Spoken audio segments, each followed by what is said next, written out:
Edgar Thatch, reputed scourge of the northwestern strait, had three rules for peaceful coexistence with humankind. 1.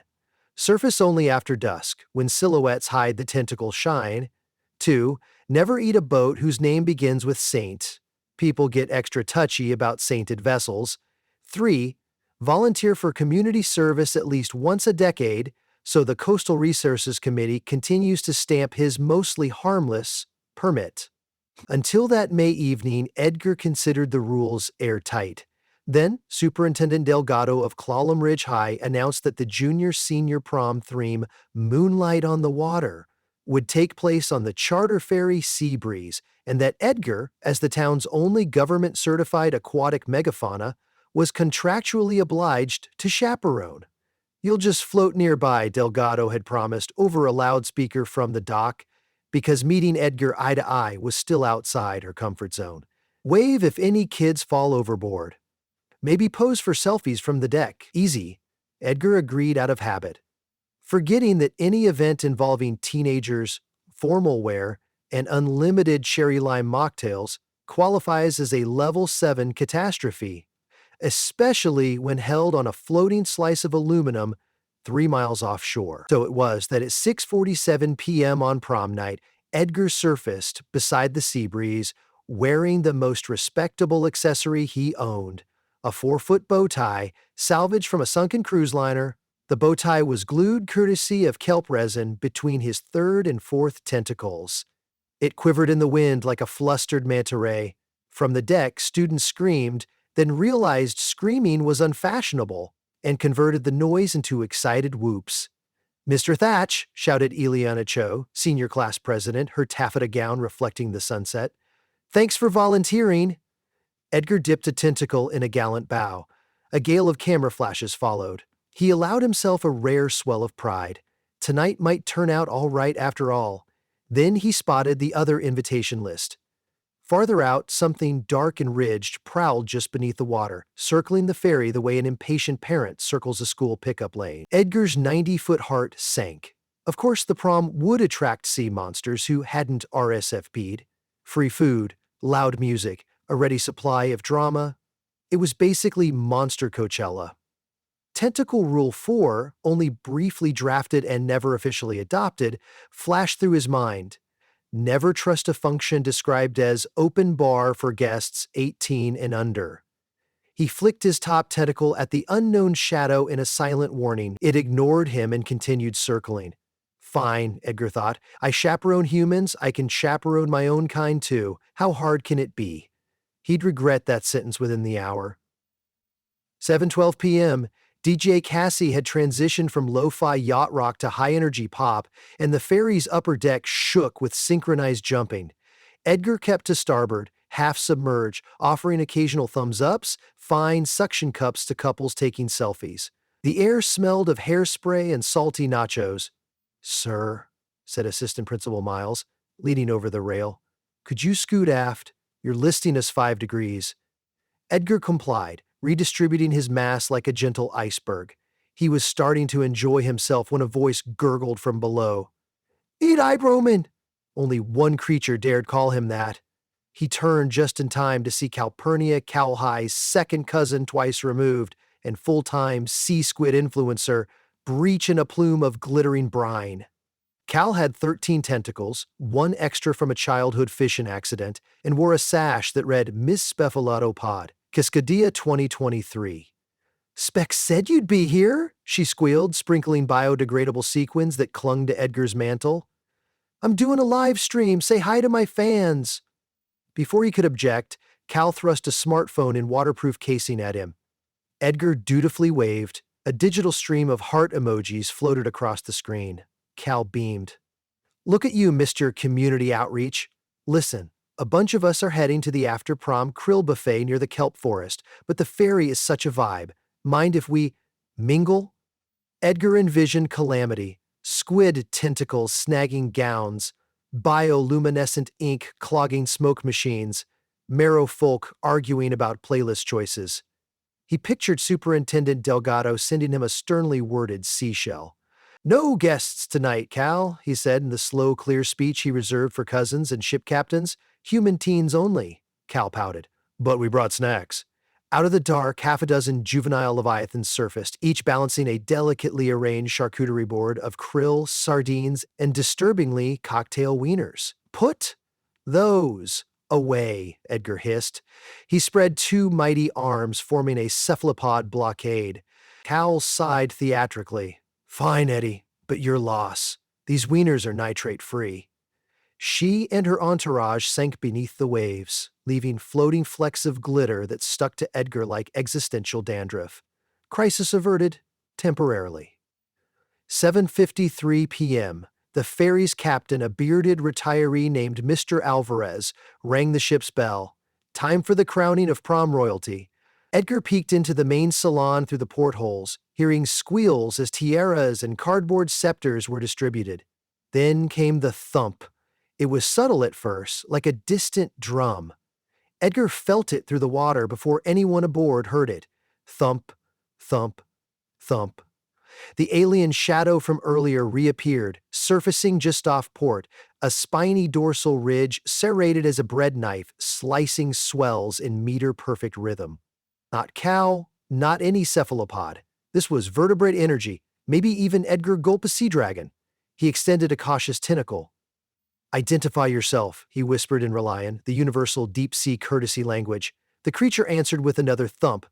Then, with an impatient roar, it breached, a 20-foot-long Ogopogo in a studded leather waistcoat. The territorial lake monster had apparently taken the wrong current out of British Columbia and arrived cranky. Where's the snack bar? The Ogopogo demanded in thick Okanagan accent. And why does the music suck? Before Edgar could answer, someone on deck spotted the newcomer. Several students shrieked, and in a heartbeat the sea breeze devolved into swirling chaos. Edgar launched himself upward, clinging to the rail, and pasted the calmest smile his beak could manage. Everything is under control, he announced, which would have been more convincing if a line of students in pastel suits weren't simultaneously puking off the starboard side. Sir, gasped Assistant Principal Miles, Taiskew, did you invite that? Absolutely not, Edgar said, wrapping an arm around the Ogopogo's midsection before it could haul itself aboard. He hissed in Relayan, You're not on the list. I was told all sea monsters welcome, the Ogopogo protested, sniffing the buffet table lashed to the after rail. Besides, I brought my +1. +1, Edgar glanced down. A plump Selkie, still in seal form, was dog-paddling merrily while clutching a corsage to her flipper. The Kraken did rapid crisis math. 2 unvetted monsters plus 74 teenagers plus 1 buffet heavy on fish sticks equals potential maritime hostage situation. He needed distraction. Sir, your outfit is magnificent, he told the Ogopogo aloud, hoping compliments would slow the creature's advance. But there's a strict dress code, and I believe leather vests require epaulets. Epaulets? The Ogopogo blinked its golden eyes. Very much so, Edgar said. Safety Regulation 34B subsection, fashion.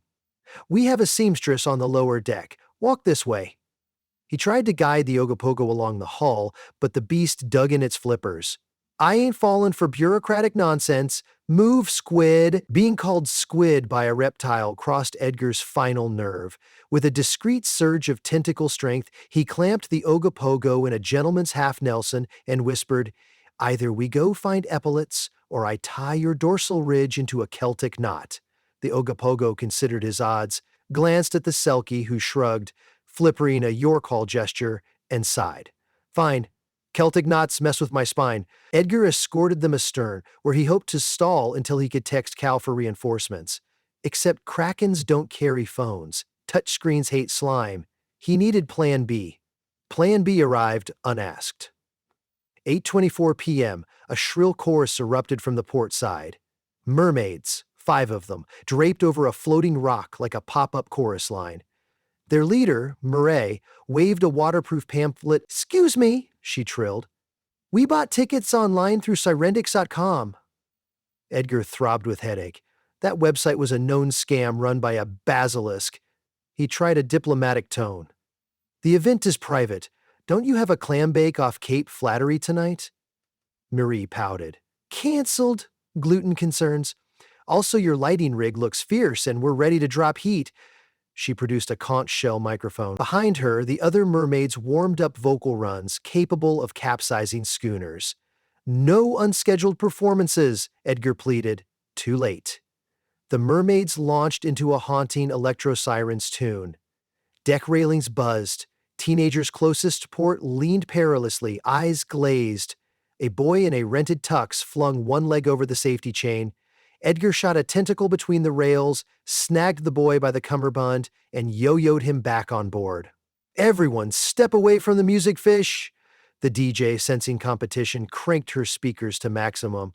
Now water rattled, the ferry vibrated like a struck tuning fork, and the entire prom turned into a battle of the bands between subwoofer and supernatural pipes. Principal Delgado, who had been hiding in the pilot house, seasick, popped out with a megaphone. "Mr. Thatch, fix this!"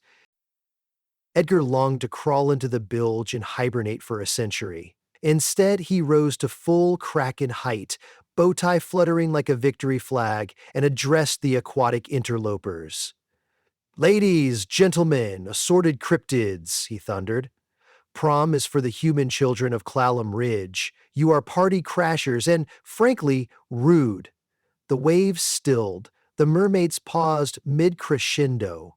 Even the Ogopogo stopped sniffing the nacho cheese fountain. "However," Edgar continued, lowering his voice, "I too know the sting of exclusion. So here's a compromise. Give me 20 minutes to get these kids through their coronation, slow dance, and dessert course. After that, we host an after party 30 yards off starboard. You can sing, snack, live stream, whatever. Deal?" Cal, resurfacing behind the mermaids, raised a tentacle. "Make it 15 and I'll throw in glow-in-the-dark plankton confetti." The teenagers, overhearing glow-in-the-dark, erupted in cheers. Even Delgado, balancing her nausea pill bottle, nodded. Edgar sealed the pact the ancient way, by bumping foreheads with each representative and exchanging polite squirts of seawater. 8:49 p.m., the coronation resumed. Edgar stationed himself like a living breakwater between the ferry and the after-party zone, where monsters assembled with surprising decorum. Cal provided confetti. The Ogopogo, still without epaulets, guarded a floating snack raft. The Selkie arranged folding chairs, stolen borrowed from a nearby yacht. Mireille tuned her conch mic to non-hypnotic. On deck, the humans regained their prom glow. Cassidy Moore and Trent Delacruz were crowned royalty amid applause. The ferry's disco ball whirred back to life. Edgar exhaled through his siphon.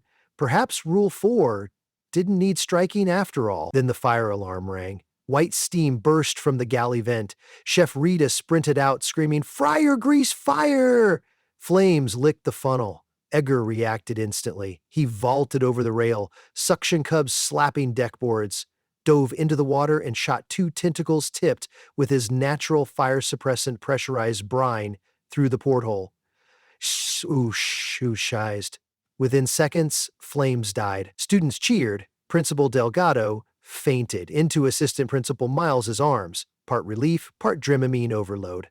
Yet the sudden maneuver unbalanced the ferry. Mass shifted starboard, listing them toward the monster after-party. The Ogopogo bellowed, "Heads up!"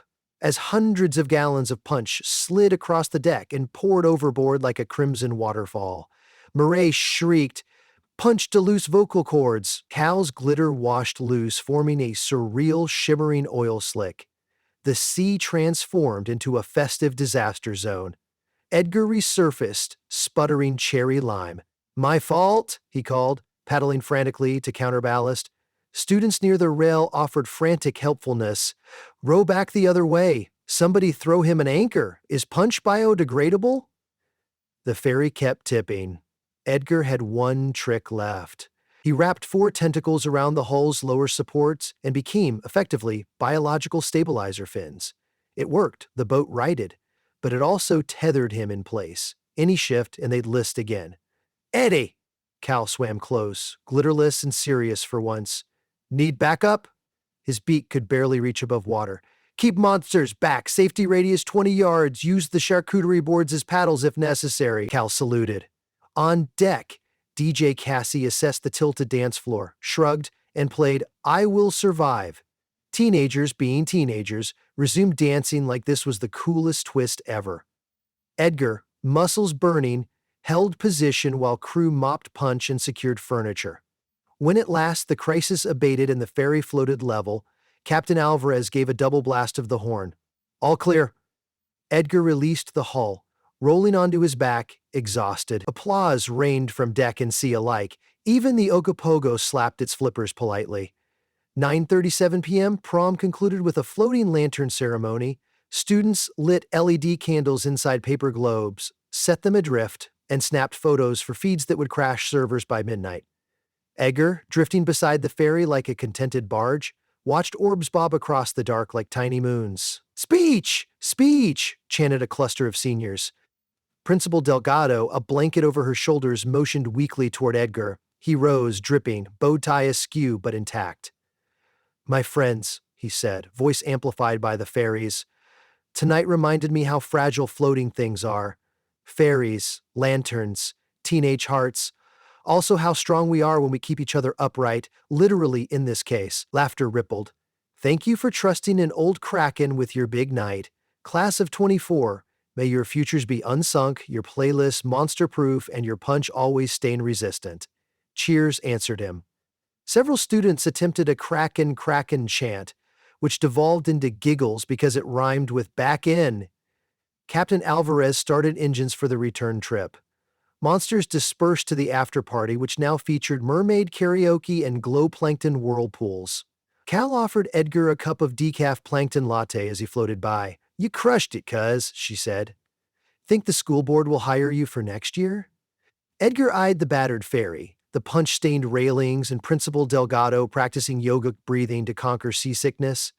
He chuckled, low and bubbly. They'll probably amend the charter to ban all cryptids within 50 nautical miles, Cal grinned. Then prom can be on land. Less listing, more confetti. Edgar pictured himself squeezed into a gymnasium, tentacles tangled in basketball hoops. He shuddered, but smiled. We'll cross that bridge, hopefully a very sturdy bridge when we come to it. As shore lights twinkled ahead, Edgar settled into a relaxing backstroke beside the ferry. The bow tie floated off and spiraled downward like a retiring moth. He let it go. Rule 1, he reflected, might need revising. Surface whenever the kids need a chaperone, bow tie or no bow tie. It wasn't a bad life purpose. Giants of the deep rarely got thank you speeches after all. Behind him, the Ogopogo cracked a can of seltzer and toasted the moon. Cal resumed her live stream, followers spamming squid emojis. Moray's mermaids harmonized a farewell ballad that, for once, carried no hypnotic pull, only pure, silly joy. And somewhere in the chaos of lanterns and laughter, Edgar Thatch, gentle Kraken and now honorary member of the Clallam Ridge Parent-Teacher Association, discovered a fourth official rule. 4. Never underestimate the power of teenagers to turn terror into triumph if you give them a dance floor, decent lighting, and someone willing to hold the boat steady.